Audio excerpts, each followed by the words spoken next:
nasepelaka koyeba ke bozali ebele liboso ya baposte télévision na bino mpona kolanda magazine na bino bolinga mingi Info Plus HD oyo ngai Jede Bula la colombe nazalaka toujours prête mpona kopresente yango mpona bino kasi tika tofungola basango na biso mpona koyebisa bino ke ministre ya enseignement primaire secondaire mpe technique Excellence Tony Mwaba asalaki lancement officiel ya test national de fin d'études primaires na Nord Kivu précisément na Goma elekalaki kitoko ba détail na elema oyo Tony Mwaba oyo azali ministre ya enseignement primaire secondaire et technique asalaki lancement officiel ya test national de fin d'études primaires na Goma mokolo ya jeudi kuna na Nord Kivu.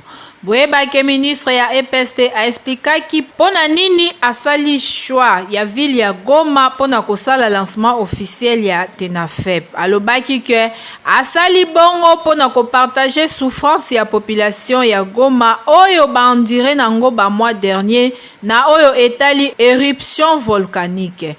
Pe Monsieur Tony Mwaba a précisé lisusu ke ezambala ya liboso go ya TENAFEP esalema en dehors ya ville ya Kinshasa pe alobaki lisusu ke session oyo ya 2021 eza supporté totalement décaissé na enveloppe ya organisation ya trésor public na niveau national.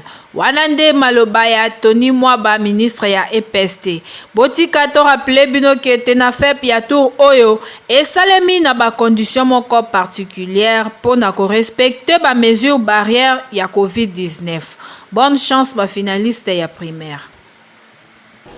Totika la kaka na lisolo ya TENAFEP pona koyebisa bino ke ba reporter ya Info Plus HD bakitaki na nzela pona kozwa avis ya ba élèves oyo bautaki na test bolanda.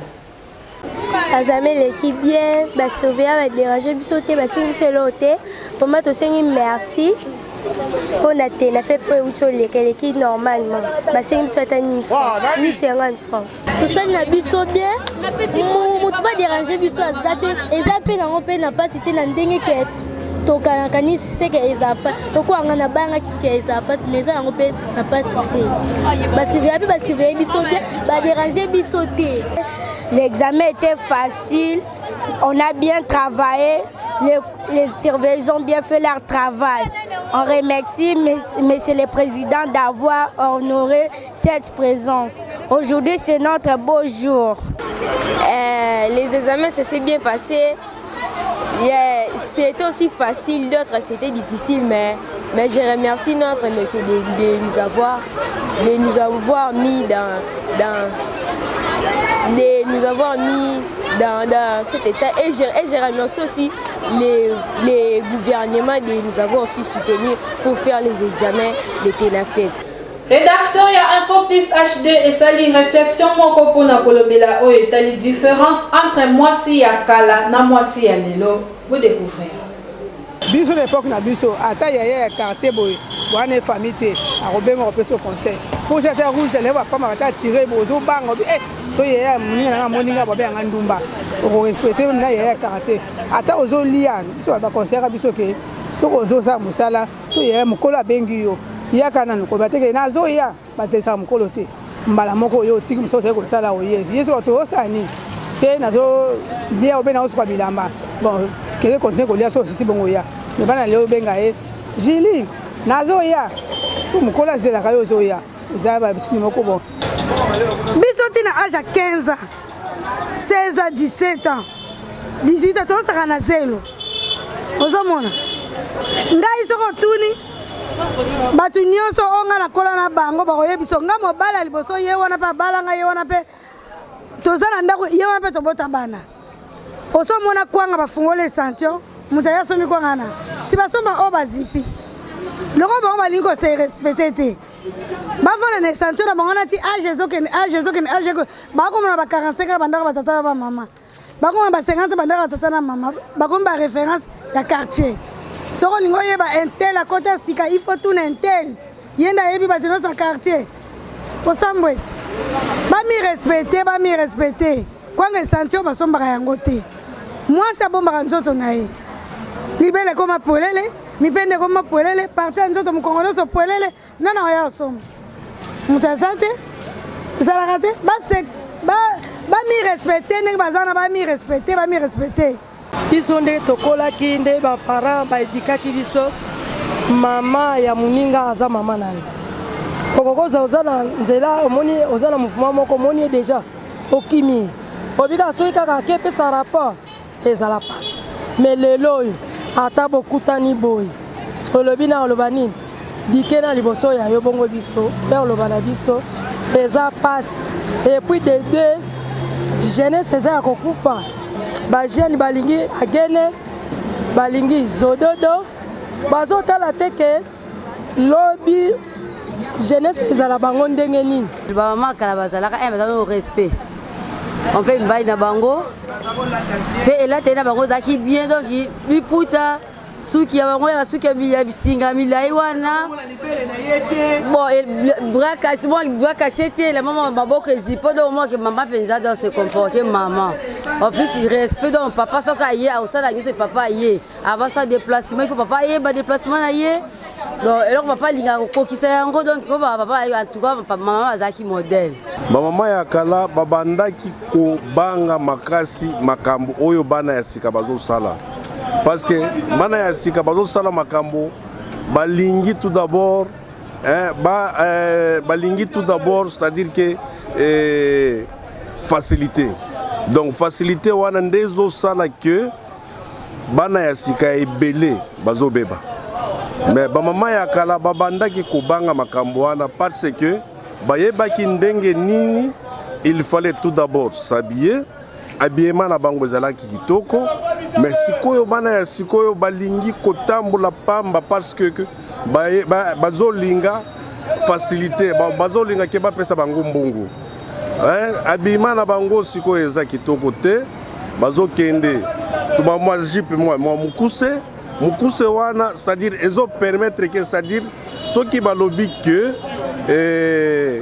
bango nde bazotombola bamibali po balanda bango likambo ya pasi pe ma accident de circulation moko esalemi bongo na avenue Kianza na commune ya Ngaba epesi pasi na ndenge ya kosangana te bolanda reportage ya Dewit Kipama pe Arnold Ndanda.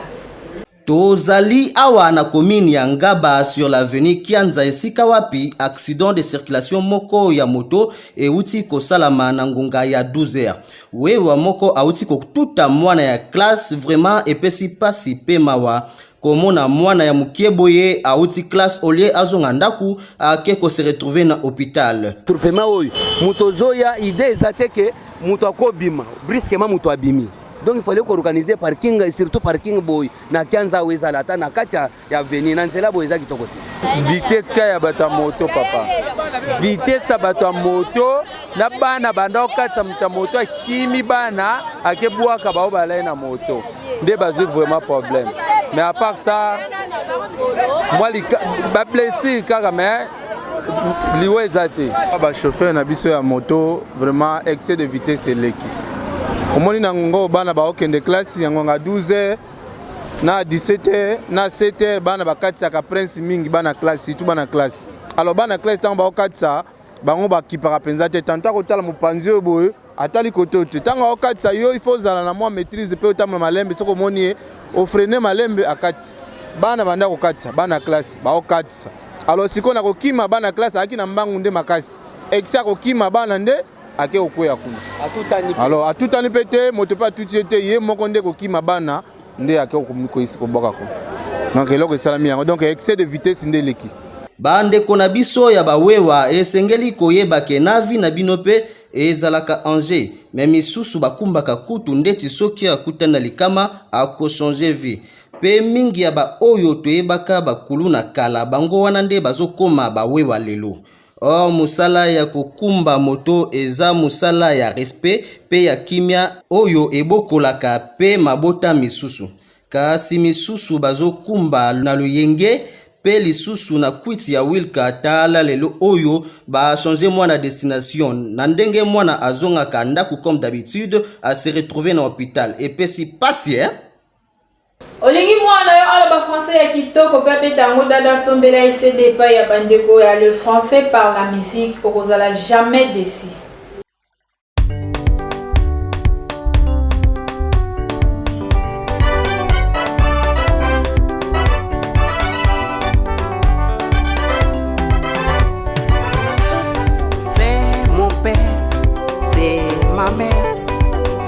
mes parents.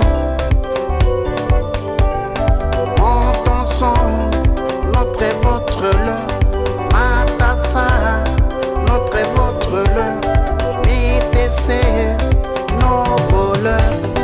Montons son, notre et votre leur, Matassa, notre et votre leur, BTC, nos voleurs. Les adjectifs possessifs accompagnent les noms. Les adjectifs possessifs accompagnent les noms. Les adjectifs possessifs ont l'idée d'appartenance. Chers parents, chers promoteurs d'école, chers chefs d'établissement scolaire, le calendrier scolaire connaît depuis un certain temps des perturbations qui ne permettent pas de terminer les programmes scolaires. Le professeur Loulia Kroner et groupe Les Français par la musique vous offre une technique, une pratique simple d'enseignement qui permet à l'enfant ou à l'élève de maîtriser des leçons apprises à l'école. Vous voulez vous procurer ces supports éducatifs en CD en vidéo? Allez à la librairie Livres pour les Grands Lacs, située à côté de la place du marché aux alentours de l'hôtel de ville. Contribuons à la réussite scolaire de nos enfants.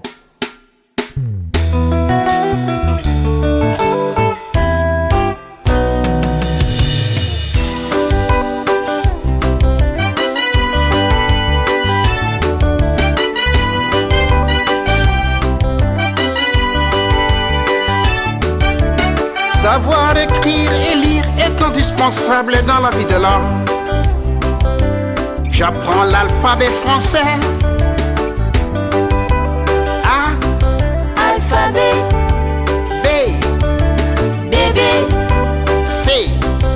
Cécile. D. Dodo. E. Écolier. F. Famille. G. Géographie. H. Homme. I. Image. J. Journal. K. Kiosque. L. Livre. M. Maman. N. Nature. O. Orange. P. Papa. Q. Quartier. R. Rivière. S. Santé. T. Tambour. U. Usine. V. Valise. W. Wallon. X. Xylophone. Y. Yahoo. Z. Zèbre. L'alphabet français a 26 lettres.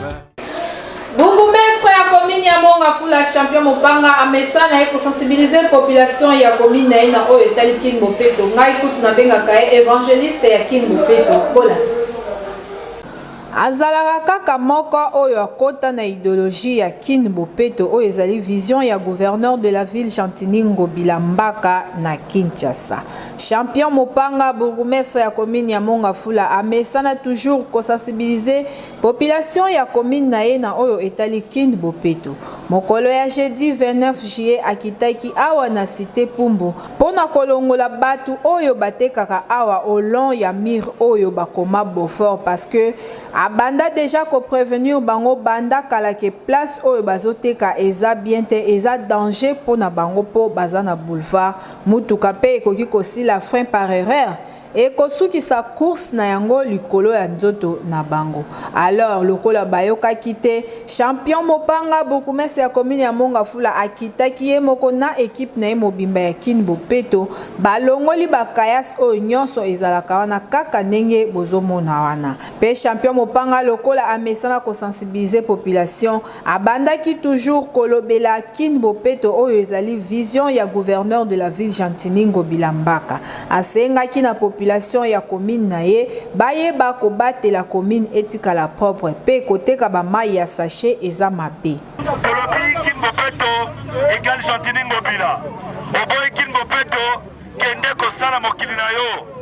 Oboyi Mongafula Bopeto longwa la commune ya Mongafula bino nyonso bakommerçant oboyi kosala salongo oboyi koakompagne King Bopeto oyo tobengi na kati ya Mongafula Bopeto kende kosala yo commerce ailleurs. Maintenant tobandi likambi ya fimbu otamboli malamu te oboyi kotosa leta oboyi kotosa King Bopeto tokotia yo maboko boutique na yo maison na yo tokokanga yango. En tout cas, commune ya Mongafula eza fier ya kozwa mokonzi lokola champion Mopanga poye azana posa ya développement ya commune na ye boyeba ke banda champion Mopanga akota na commune ya Mongafula population ba se retrouva na ndenge ya kosakana te. Champion Mopanga tindika chakal. Édition à Bissou, le na invité papa Evi Makuba ya le français par la musique. Bandeko ya Info Plus. Tous allez remercier Bino dans l'occasion Bozoko Pesabiso pour tous s'exprimer lelo na magazine na Bino. Le français par la musique. Oyo ezali projet ya ndeko professeur Loulia Kroune pe boko bandeko bazali ko évoluer na ye o babimisi support oyo pour concrétiser le projet Nabango, les Français par la musique. Ndeko Loulia Kroner, il est le professeur. Azali Kotang est français. Bambola moi belé, ba difficulté ndenga zako kutana na bango, la kutana na bana ndenge azoko évoluer na musala na ye. Azuli kanisi mususu. Alors il y a aussi notre on peut aussi faire les choses une chose autrement. À côté ici, François Azai Kotangisa, à l'équipe, on n'est pas à Bana, Nandenge Yanzembo. Et on est au Bengi, projet de français par la musique. L'Ikanisio, il y a l'abisso, Bandeko, tout quoi accompagner, et il y a l'abisso, il y a environ 3 à 4 ans, l'équipe, to concrétiser qui ango. Mais tala ego kutana susu, na ileko, on a période, où yo bana bazako traverser. Période moko ya mabé, calendrier scolaire bouleversé, programme scolaire les aussi laté, matière les aussi laté. Les allées occasion moko ya bien ya toujours ça là plutôt vulgariser projet oyo pour na ba parents ba yeba yango, ba responsable ya école ba yeba yango, ba promoteur ya école ba yeba yango pour mettre ça à la disposition des enfants. Ba kozo yango parce que l'enfant avec tous ces programmes qui est bouleversé, il sait suivre ce que la loi aussi parle de ça, l'enseignement à distance. À partir d'Andako, moi, Nazali na support éducatif parce que le français par la musique, nous mettons ça dans un support audio et vidéo. Donc c'est en image et en chose. Tout ça, on a un kit complet, kit il y a audio et vidéo, on met ça à la disposition des parents.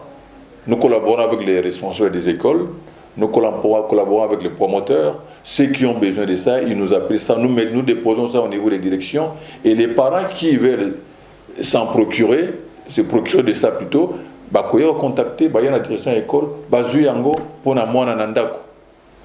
Mais na niveau école paix. Professeur à Tanguy City, à Monita Moussoumetisa Malamoté, il peut illustrer ça. Je crois que vous voyez ça avec les mots possessifs, avec le pronom possessif. Nous sommes dans une classe, le professeur a enseigné, et puis après, il permet aux enfants de maîtriser. Les enfants aiment la musique. Parce qu'on a l'impression que, de façon classique, telle qu'on leur donne des enseignements là, c'est comme si les enfants parfois ne maîtrisent pas ça bien. Alors il faut trouver d'autres procédés. Donc ce n'est qu'un petit procédé qui permet à l'enfant de maîtriser le français, de maîtriser son enseignement. Nous chantons le français, nous chantons aussi. Il chante le français, il chante aussi, par exemple, la géographie. Vous verrez, il y a d'autres vidéos là qui chantent par de la géographie. Tout ça là. Et Neko, professeur Loulia, avec ces procédés, il cible surtout l'école primaire, la base.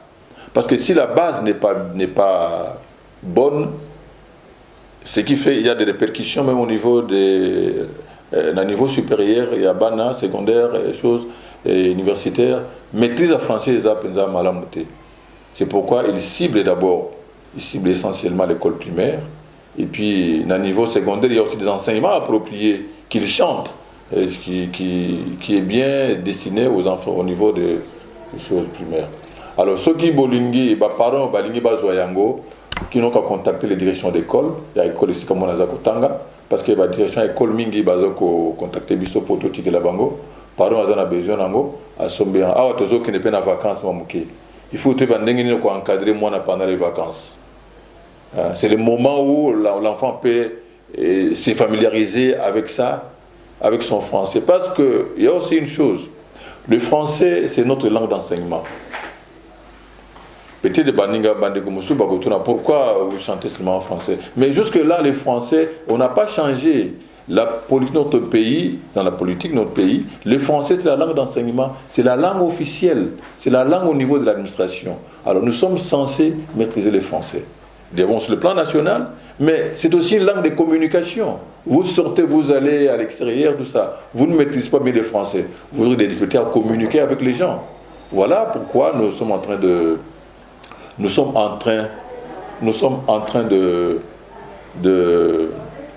vulgariser ça. Nous mettons l'accent sur le français, mais de côté, bon, ça c'est un autre chapitre.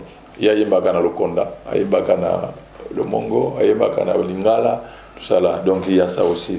Mais ici, nous mettons un peu l'accent sur le français, le projet français par la musique, surtout pour Nabana, pour Nakusa, Lissabana, c'est familiariser avec leur langue d'enseignement. Les enfants parfois s'expriment très mal. Ce n'est pas un privilège, ce n'est pas un signe à l'olé no français, mais c'est un moyen de communication. Un moyen de communication déjà à partir.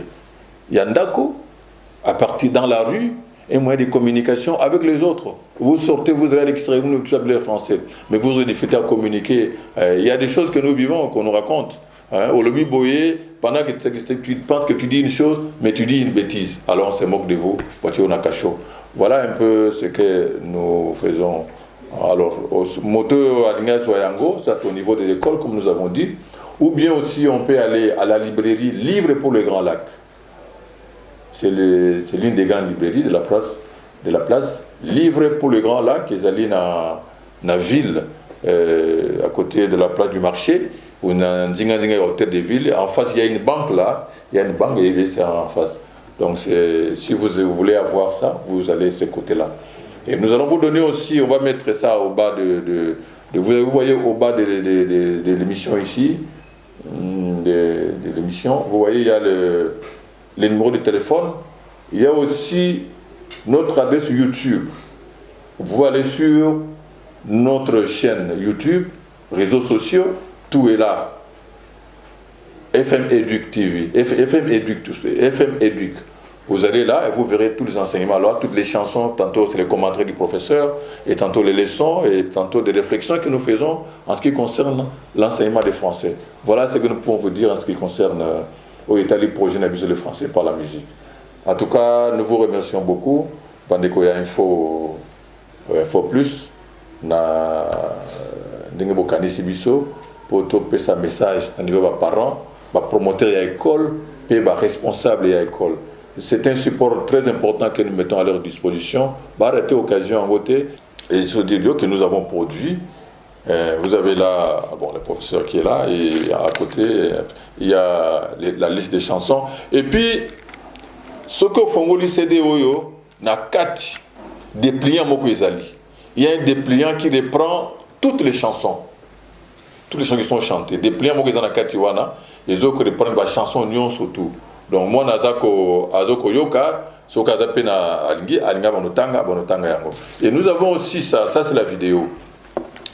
Il y a 3 clips ici. Nous sommes en train maintenant de réaliser des vidéos des audios que nous avons produits. Alors quand nous livrons ça aux parents, les parents qui ont besoin de ça, quand nous vendons ça, c'est un kit complet. Nous appelons ça un kit audio vidéo. Vous achetez ça pour l'enfant.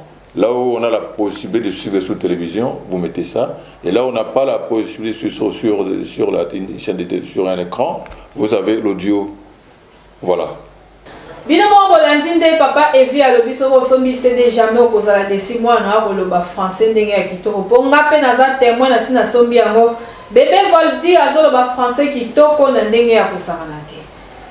Yango nde elakisi ke tokomi na suka ya magazine Info Plus HD ya mokolo ya lelo. Kasi na kotika bino bongo te sanki napesa bino merci pour na confiance pe fidélité oyo boza nango ya kolanda biso mikolo nyonso. Tika napesa merci na Dewit Kipama enda azalaki na nsima ya caméra pe édition ekumamaki bongo na Arnold Ndanda. Na coordination ya Gypsy Aboni le DG valable. Édition na biso ya lelo na dédié na Papa Evi Makuba le manager oyo azali molandi ya solo ya magazine Info Plus HD kasi ngai wabino je déboule la colombe soki Jésus Christ azongi te nde tokutani na mikolo ezali koya.